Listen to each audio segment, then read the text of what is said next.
Hello everybody, it's Paul Neeson with the Raw Life Health Show, and we're talking this week about supplements and vitamins and superfoods and things like this, which I definitely think if you're on a raw vegan diet is helpful. As a matter of fact, if you're on any diet is helpful, especially if you're not on a raw vegan diet. If you're eating the foods that have the most nutrients in them, then that's wonderful. But you still need to make sure you're getting the amount of nutrients that you actually need, not just stuff that has the most, because even stuff that has the most might not be enough. Well, I have some superfoods here, and I also have some supplements here.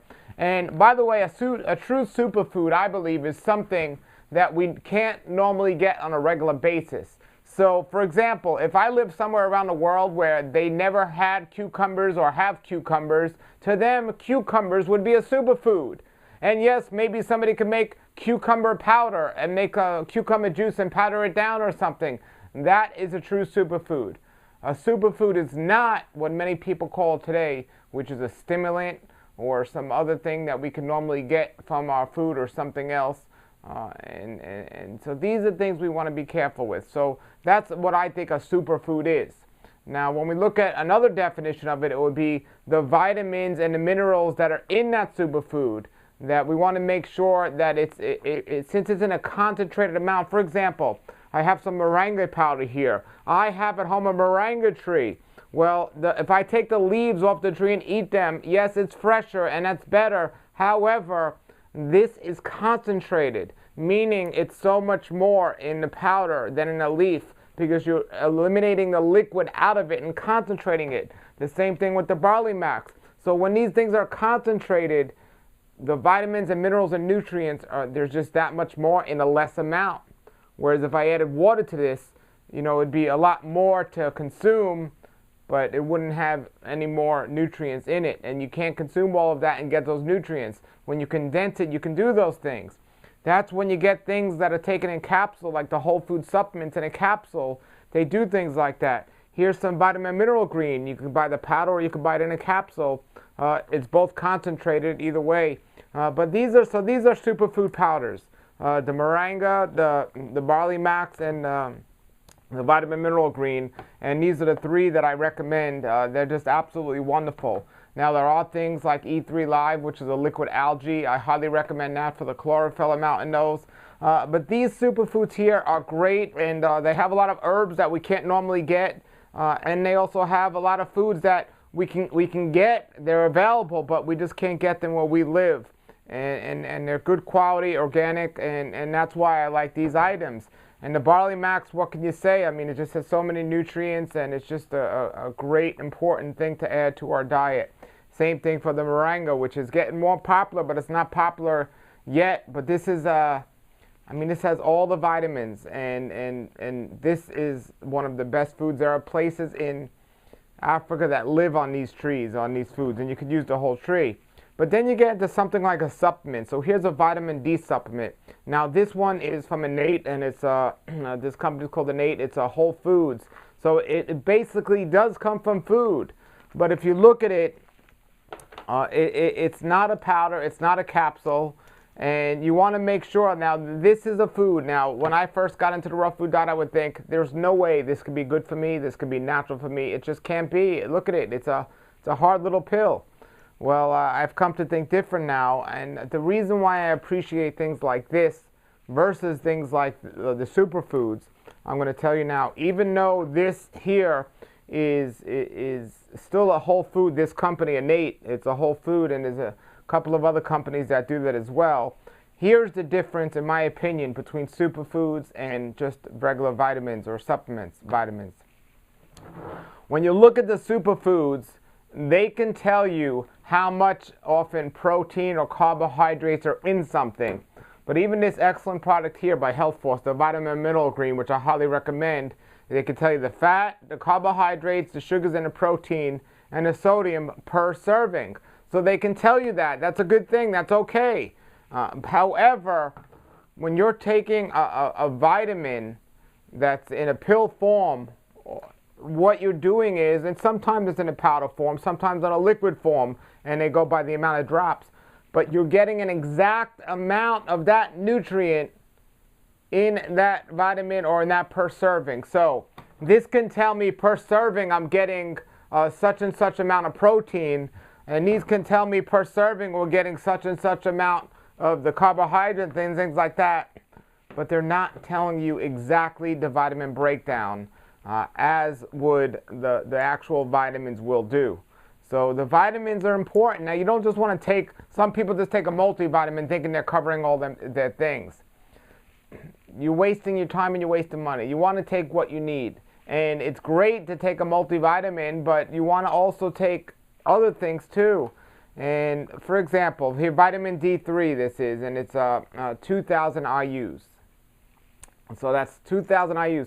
So if my nutritionist or Dr. Shandell, who's my doctor, tells me I need to take 2,000 IUs of vitamin D, I'll take this, and that's wonderful. Now, there might be vitamin D3 in the foods that are in these powders. I have no idea how much of it is in there, and I don't know how much to take, and I don't know if I'm getting enough of it.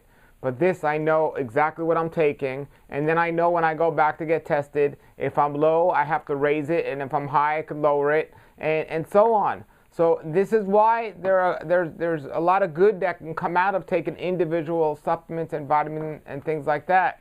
Now, there's another thing that I have a vitamin C. Now, vitamin C, you might want to take anywhere from 3 to 4 to 5,000 mg's of vitamin C. Well, I have a vitamin C powder, and I was looking the other day. Now it's one of the highest quality types of vitamin C powder, but it's only 35 mg's per teaspoon. I'd have to take 10 to 20 of those, and it's on a serving on the thing is only 1 or 2 teaspoons. So as good as that is and important, and I do take it in my smoothies, it's not the same as taking the actual vitamins. And again, these vitamins can be made from whole foods as well. And so the innate, and you got the vitamin code and things like this. So I think that's very beneficial to monitor what you're doing. Remember, your life and your health is a treasure map. And you have to study that map and put together the puzzles and the pieces to figure it out. So if you know the treasure is somewhere and you're walking and all of a sudden you come to a cliff, but that map says that treasure is not off a cliff, you've made a wrong turn. So what are you going to do now? Well, you got to backtrack your steps, see where you made that wrong turn, and get back on the course so you can find the treasure. And the treasure we're talking about today is good health. I know a lot of raw foodists that they say they don't need anything, that they're going to do everything all natural and everything else. Well, when it comes to vitamins, at least in supplements, they say that. But when it comes to other things, they do things for convenience. But you know what? I used to be close to being so natural in all I do that I didn't want to hear from anyone or anything else. Well, I'm glad I've come to open my mind, and it's very important to have an open mind. If you're eating a raw food diet or a vegan diet or a vegetarian diet and you think you can do it on food alone, I would love that to happen. I would love to see you be successful on food alone. But the reality is the reality, and the food, even if you're growing it yourself, probably doesn't have, or you're probably not getting all you need. And if you take a blood test from Dr. Shandell's type of test, the longevity blood profile, something else, and you're covering all the bases, then yes, you do not need supplementation. As for me, I'm going to take what I need to maintain my health and to thrive. And that's what I recommend we all do. All right? If you have any comments or questions about this or these things I said or anything else, post them below the video, and I'll give you a breakdown. You see, people ask me, give me a breakdown of what exactly you're taking and how much and so on. Well, that is for me. And as I said the same thing with the amount of food last week, that it has to be an individual thing. And I think it's the same way with the supplements. That's why I don't like when somebody says, well, this supplement is best for everyone. Run away from people like that, folks. You know, I think, yes, vegetarians and vegans can use a vitamin B12. And I think vitamin D is good for many people today. I think vegans need to look at vitamin K as a possible supplement to take. So there are things that we can take based on what might be lacking in our diet. Not just a bad thing, just might not be getting on a regular basis. But when somebody tells you one thing is best for everyone, I don't think so. I don't know about that one. So if you have any questions, comments, post them below the video. Have a great day, everybody, and I'll reply to those comments as well. Yesterday on the Raw Life Health Show, for the members of the Raw Life Health Show, I did a video about what we're talking about here, and you can go check that out, rawlifehealthshow.com. Until then, everybody, have a great day and a great Raw Life. Nature's wealth, good for your health. This is the Raw Life Health Show. Raw Life, brighten up your life.